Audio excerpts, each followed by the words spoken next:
eenyu jedhamtanii eessatti dhalattanii guddattanii amma hoo eessa jiraattan kanarraa kaana. Ayyee dura dursoo gaa First Lady jedhanii jalqaba kabajamtuu giifti duree Ummi Hamzaa haadha manaa kootiifin kenna kabajaa fi jaalala guddoo wajjin. Anamma isin dura ima dubbattu. Isiniin tanaa fi dhuguma. Ayyeega gulfaadhu wallahi galatoomi ulfinni si biraa jiraatu.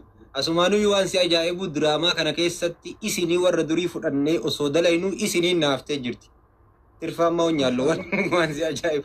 Amma si hinaan jechuun itti ulfaateera alammoo naa ta'ee jira. Egaa Nasrii keenya gaafii keetiif ani maqaan koo Abdurrahmaan Jamaal Hussein jedhama.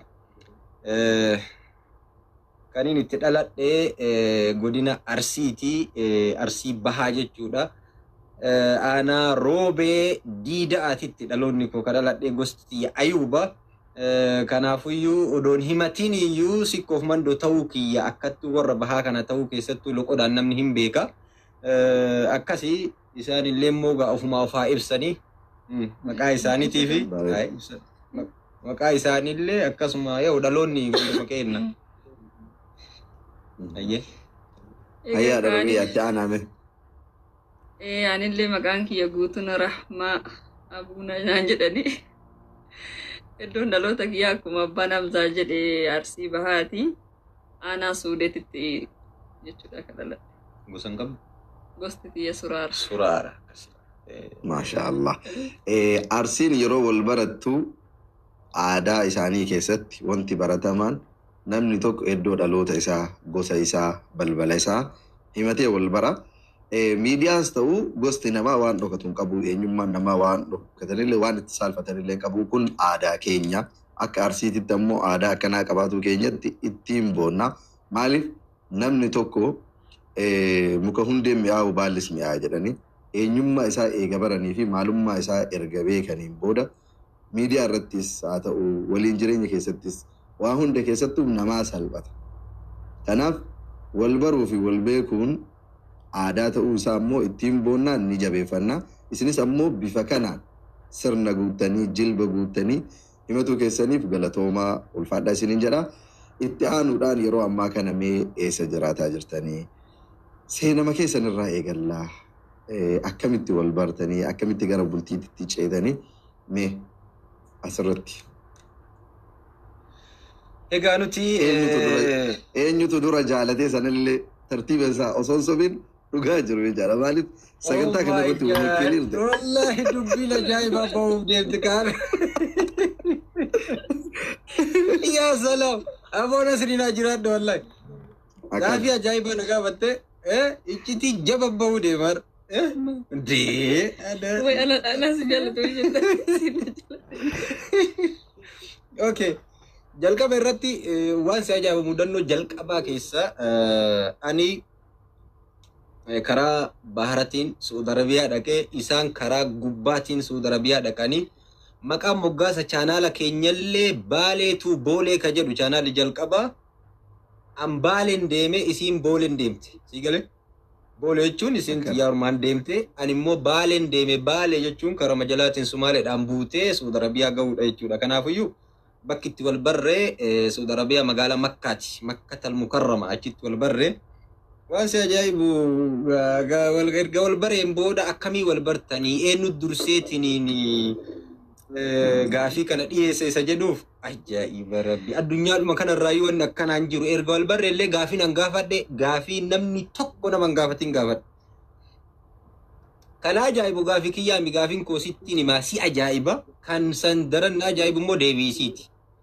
Jalqaba ani funduqa dalagaa yaani hoteela jechuudha. Funduqa afaan Arabiitiin achi dalagee uniformii funduqa ittiin dalagu baafadhee Gassaalaa keessa kaa'e.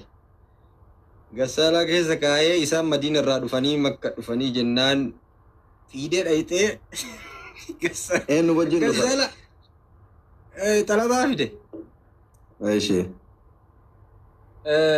Fira bira dhufte isin kilaasii masan. Shugga masan.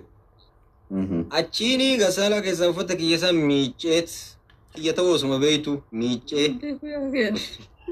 kaawiyyaa gootee shittoo itti naqxee shuggaa kilaasiin an keessa jiru kana kilaasiin isii kana yoo mana biyya sanii hin beektaa shuggaa keessa kilaasii 3-4 jira shittoo itti naqxee dhuftee kana dhadhoofte uffanni kun ka'een nuti jette kiyya ta'uu ni beeyti bar xabbasaa jedhan sanis na xabbasutti jirti amma.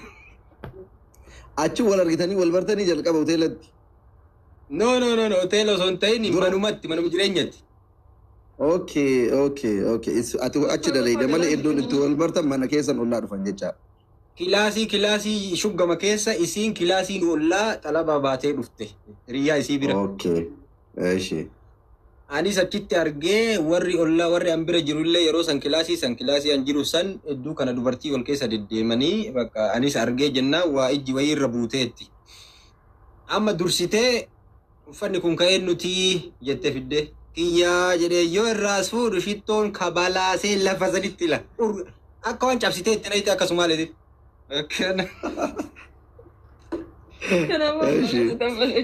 Eenyu xabbaseedha yaani eenyu gaafatee jedha maree dursaa amma gaafii kana namni dhiyeesse addunyaa naa murteessitu. Dubbii nuuf hima. Dubbii nuuf hima. Amma achi booda gaanillee waan si ajaa'ibu waamee teessisee naamusaan gaafii dhiyeesse. Jalqaba irratti ani wanni ani feene soba waan si gaafadhu ifatti naa deebisii jedhee gaafiin jalqabaa taap godhaa shabakaan akka nu hin qabnee fi gaafiin jalqabaa ati tana dura maraattee jirta akkuma dhalattee fayyama guutuu jirtuun sadarkaa amma jirtu kana argeettee moo maraattee fayyitee jedhee.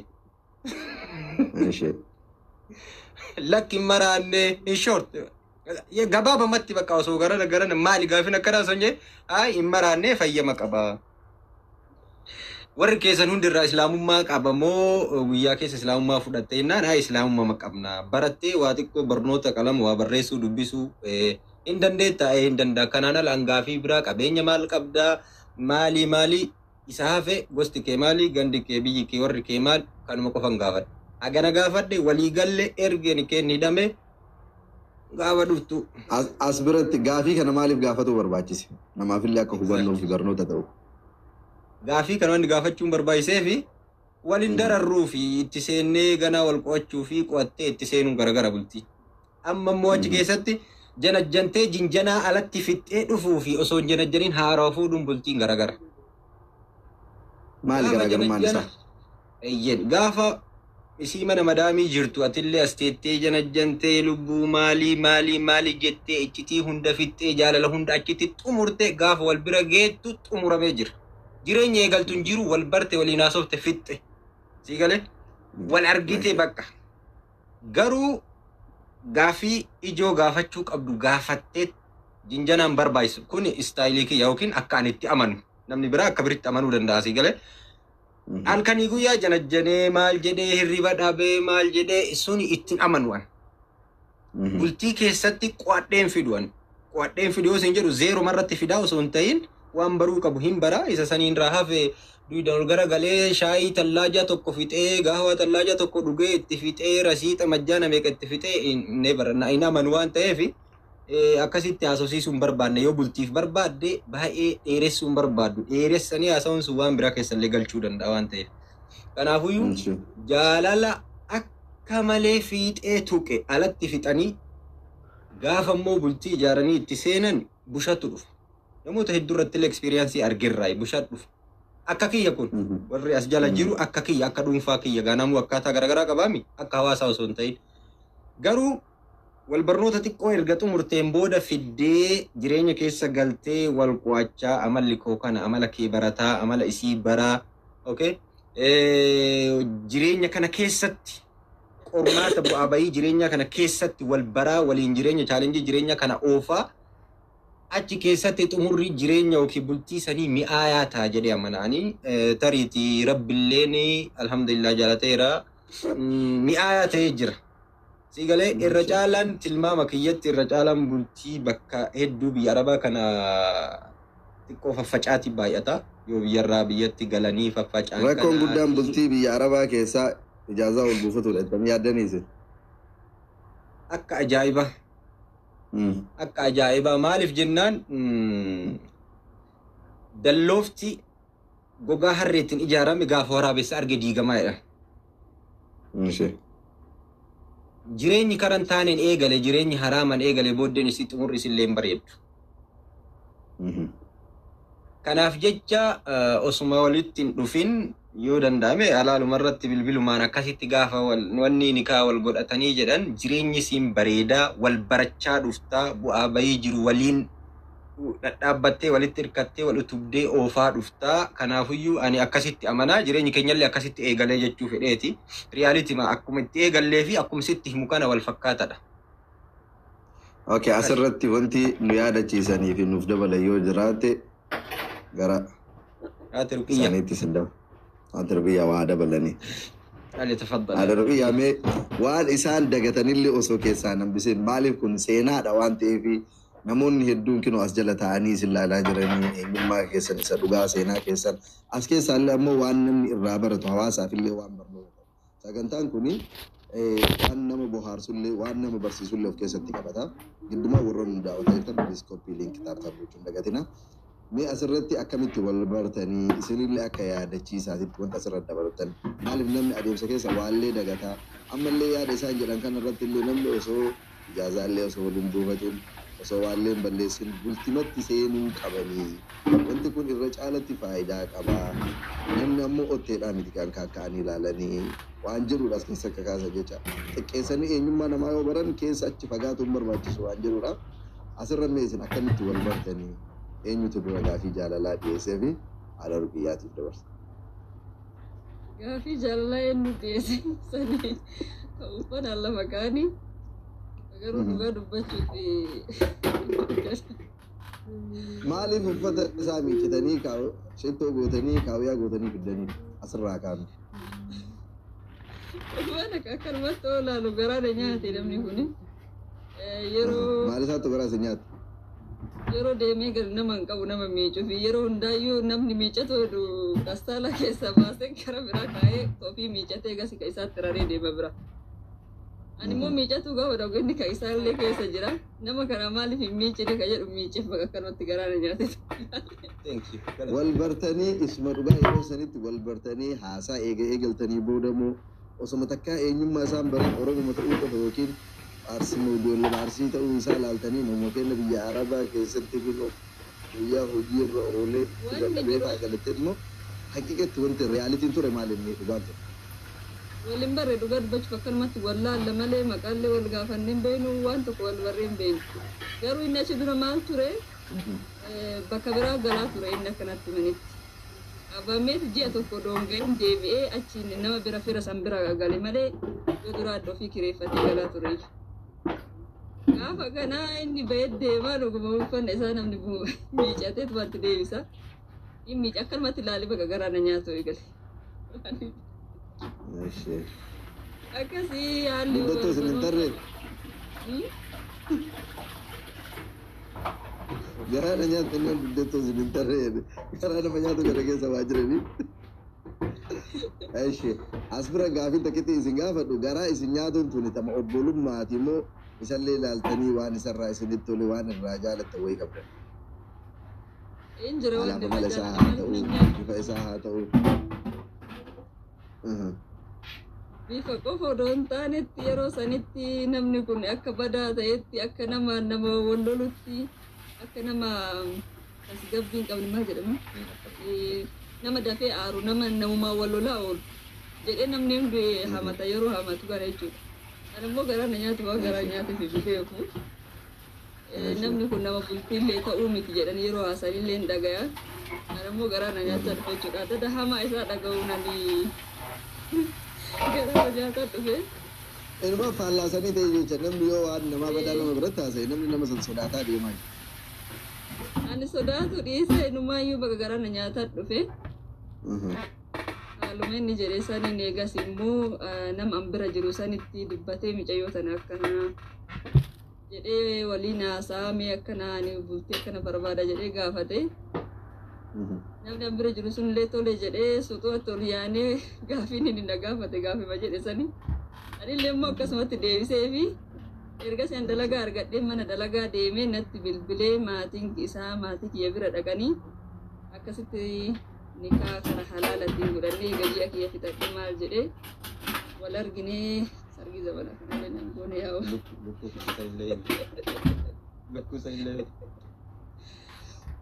Wallahi akkatti eegallee as biratti nama wanni nama dabarsuu barbaadu odoo waliin barii wal fuudhu. Lakkoofsuma amma gaafa waliin haasofne kana walii kennine malee lakkoofsa waliin qabnu maaliin jenne waliin janaa jenne ani dhala babee baatii sadiitti heerume jechuudha. Maashaallah bareeda. Yeroo jalqaba saniitiin ulfaata nama hin beekne itti heerumuu nama hin beekne fuudhu. Hedduutu akkanatti ulfaataas natti ulfaataa ture garuu tura keessa obsa keessa jaalala fidaa deeme jechuudha. Yeroo walaa sanaan ebboo isas waliin beeknu baqa akka ilaala wallaalle fi akka yeroo wal fuune garaagarummaa guddaa qaba. Deemnee immoo jibbaan eegallee an akka kiyyaatti bultii deemna tana jibbaan eegallee jaalalaan xumuruuf deemna jedhee yaada inshaallah. Maashaallah rabbi waliin umrii isin haa dheeressu. Kennaan yeroo jalqaba abbaa ruqiyyaa isinii kenne maal inni? Bilbila. Bilbila akkamii? Bilbila saamsaangii naa bite yeroo sadiitti yeroo saamsaangii xiqqoo takkaa jira. Kennaa san naa kenne jechuudha yeroo jalqabaati. Aishi abbaa ruqiyyaatiin ammoo kennaan haati ruqiyyaa yeroo jalqabaatiif bitanii isinii kennan maal inni? Okay. Amma kennaa xumura irratti si deebisa asirratti waan itti si dabalu itti jira. Ilmi namaa kun akkaataan namni itti si hubatu akka ofii fedhetti fi akka isaa galetti. Ani amma ispeeshaalii ani jireenya kiyya keessaa wanni ani jibbu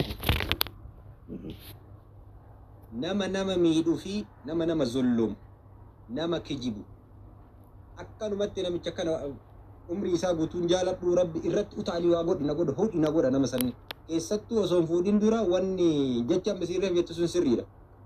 Nama waliin gallee nama lola jaalatu nama maal akkasitti na beekanii akkasitti fudhatan tokko an jalqaba yeroo taa'u yeroo amma shuggaa keessa ijoollee wajjii walitti deebinee teennu shuggaa jechuun kilaasii takka keessa uummanni shuggaan kun arabii waan ta'eef wanni jedhe kilaasii takka teesse teennee maatiin kun aayilaa warri fuudhe waliin dacha'ee buna dhugaa shaayii jedhaa waliin TV ilaalami.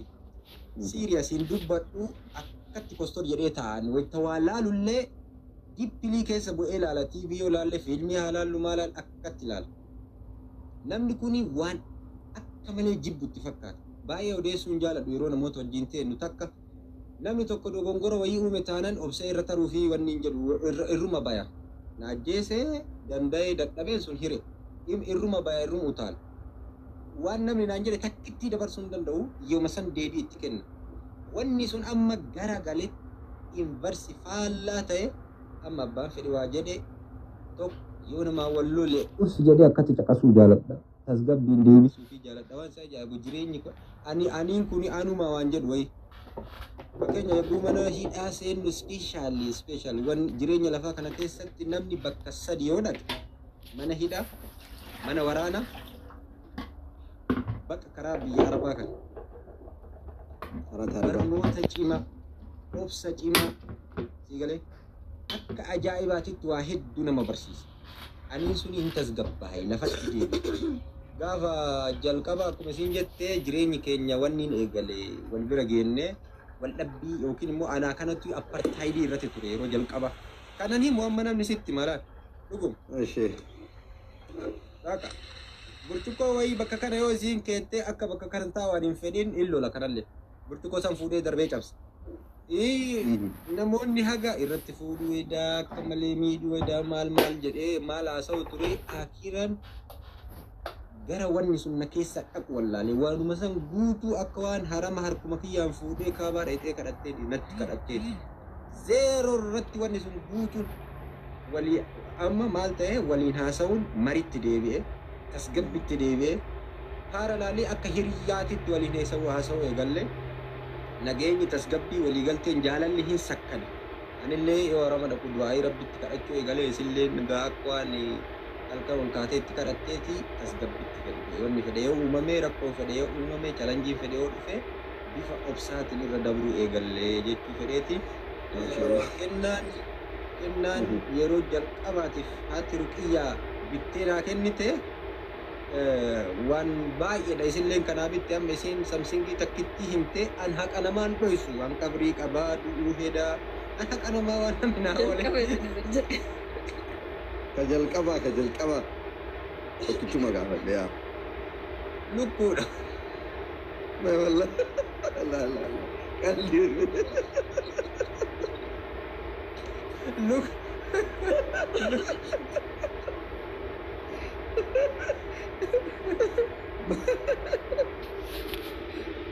Maali tu?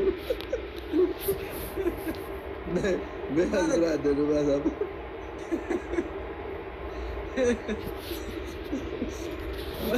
Waan saya jedhu. Maal jechuudha me hazra ada dua sama. Eka amma waan tokko beeki kennaan namaa namni ala mallee si haa kennu yookiin maastikallee bitee si haa kennu guddina yookiin xiqqeenya waan saniiti miti kalaalamu.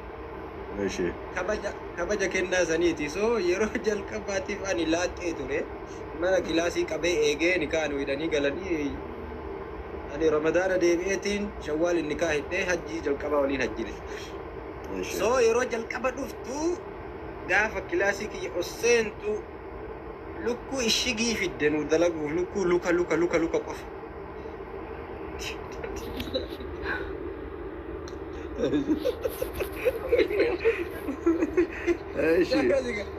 Naa arsiteer samsingii jettaan san dura waan guddaa waan biteef qaba. Nas akkas dhiyeessuma jettee akiisaksii narratti qabatte muudii narratti qabatte.